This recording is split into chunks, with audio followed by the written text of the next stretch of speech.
Hai, selamat pagi murid-murid. Apa khabar semua? Cikgu berharap anda semua berada dalam keadaan yang sangat sihat. Baiklah murid-murid, ingat sentiasa menjaga kesihatan diri walaupun anda berada di rumah. Baiklah murid-murid, hari ini, hari Khamis, 12 Ogos 2021 dan tajuk yang akan cikgu ajar pada hari ini ialah penjodoh bilangan. Anda kini bersama dengan Cikgu K. Kawita. Baiklah murid-murid, seperti mana yang telah cikgu beritahu sebentar tadi, hari ini cikgu akan mengajar tentang penjodoh bilangan. Baiklah murid-murid, apa itu penjodoh bilangan? Pernah tak anda belajar tentang penjodoh bilangan sebelum ini? Sudah tentu jawapannya ialah ya. Sebab anda telah pun belajar penjodoh bilangan bermula dari tahun 1 hinggalah sekarang. Baiklah murid-murid, sekarang kita akan lihat penjodoh bilangan bagi tahun 4. Tahun 4 anda boleh merujuk muka surat 26. Baiklah, yang pertama anda boleh lihat penjodoh bilangannya ialah bidang. Bila kita akan menggunakan bidang? Bidang digunakan untuk benda yang terbentang luas. Contohnya seperti kebun, tanah, tikar, layar dan permaidani. Ini adalah terbentang. Bukan gulung ya. Yang ini adalah terbentang. Luas lagi. Jadi bidang ingat kebun, tanah, tikar, layar, permaidani. Permaidani ialah kapet. Baiklah murid-murid, jom kita lihat penjodoh bilangan yang seterusnya. Rangkap. Perkataan ini cikgu pasti anda biasa dengar. Bila kita akan dengar? Ya, fungsinya baris ayat dalam puisi. Kita pernah belajar syair, pantun dan sajak. Jadi kita akan panggil rangkap. Baris ayat dalam puisi itu kita akan panggil sebagai rangkap. Contohnya serangkap pantun. Contoh seterusnya, keping. Bila kita menggunakan penjodoh bilangan keping, anda boleh lihat ya, keping fungsinya benda yang nipis atau pipih. Benda yang nipis, contohnya seperti kad, gambar, biskut. Contoh-contoh ini kita akan menggunakan penjodoh bilangan keping. Seterusnya, penjodoh bilangannya ialah bilah. Bilah, benda yang tajam dan runcing. Contohnya, gunting, keris, kapak, parang, pisau, sabit, jarum. Ingat ya, benda-benda yang tajam dan runcing, kita akan menggunakan bilah. Sebilah gunting, sebilah keris. Contohnya macam tu. Seterusnya, penjodoh bilangan yang seterusnya, naskah.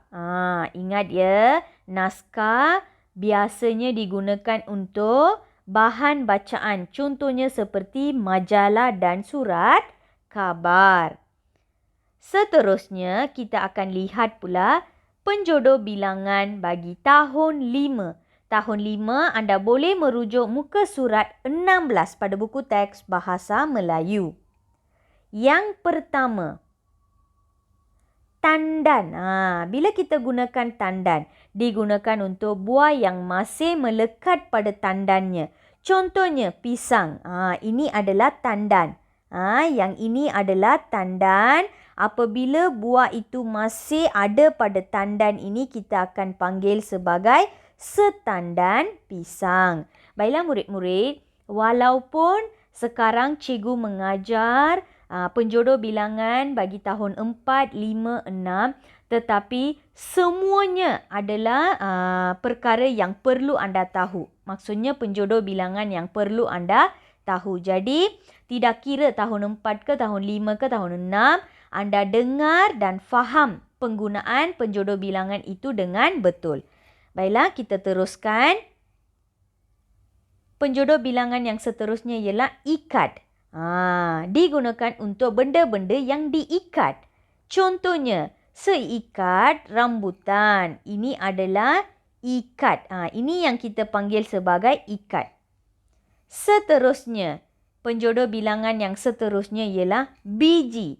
Bila kita akan gunakan biji, digunakan untuk buah-buahan dan benda yang bulat dan kecil. Contohnya, epal. Sebiji epal. Lagi, seterusnya buku. Bila kita akan gunakan buku, digunakan untuk benda yang keadaannya berketul atau berbongkar. Contohnya, sabun, benang, roti. Sebuku roti, sebuku sabun, sebuku benang. Ingat ya, ingat contoh-contoh ini.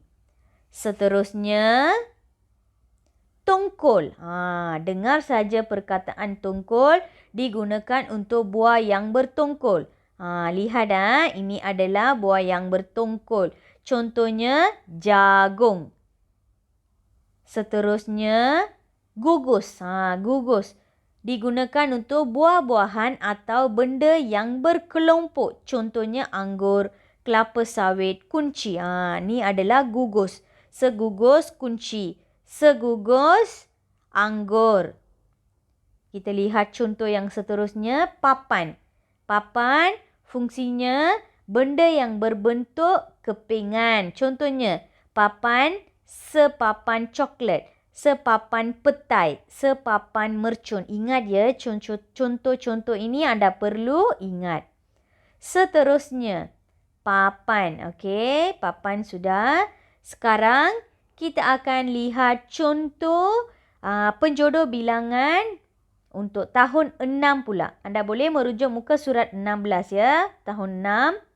Yang pertama, batang. Batang fungsinya menunjukkan benda yang panjang. Contohnya sungai, pensel, penyapu. Benda ini benda yang panjang. Contohnya penyapu. Anda boleh lihat panjang. Pensel, batang dia panjang. Jadi kita akan gunakan batang. Contoh seterusnya, utas. Utas digunakan untuk benda yang panjang dan berurai. Jadi contohnya ialah rantai, tali dan benang. Okey. Seterusnya, buah. Bila kita akan gunakan buah, digunakan untuk benda, contohnya sebuah rumah, sebuah jam, sebuah kereta, sebuah buku. Ingat ya. Seterusnya, ketul. Bila kita akan gunakan ketul, benda yang berketul dan padu. Contohnya ais, daging, tulang, ketul. Kita akan gunakan ketul. Baiklah murid-murid, cikgu berharap anda jelas tentang penjodoh bilangan dan juga contoh-contoh bagi setiap penjodoh bilangan yang telah pun cikgu ajar pada hari ini. Baiklah murid-murid, sekian sahaja kelas kita untuk hari ini.